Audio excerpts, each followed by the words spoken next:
How many homes have you seen where the main floor is just so small that you have to take a pass and wait for the next one? Well, the next one is on the market, and 178 Barker Avenue might be perfect for you. Let me show you why.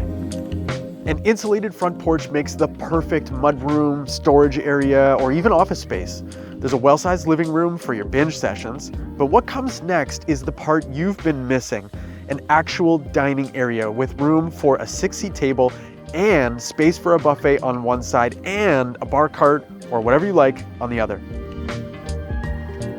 The kitchen is modern, has tons of storage, and has all that counter space that you see lacking in other places.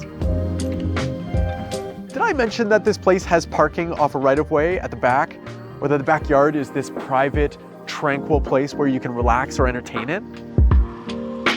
Now you get that peaceful backyard and the quiet, friendly neighborhood, but don't mistake that for the home being out of the way. You're a 15-minute walk to Woodbine Station, and you're less than a 5-minute drive to the DVP, so you have really good access to downtown or anywhere else for that matter.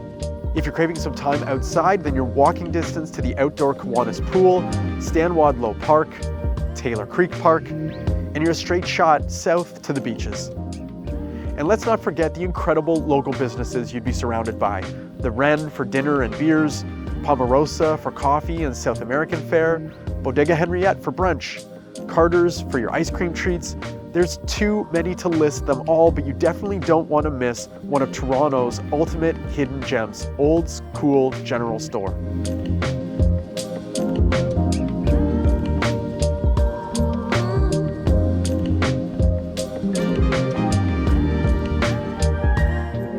.178 Barker is the quintessential starter home, and you're not going to want to miss it. You can contact me for floor plans, 3D tour, or to book your very own private visit. I'm JV Harnish, Toronto Real Estate Navigator with Bosley Real Estate. If you're catching this on YouTube, make sure you like my video, subscribe to my channel so you don't miss any upcoming listings or the tons of educational real estate content that I have on there as well.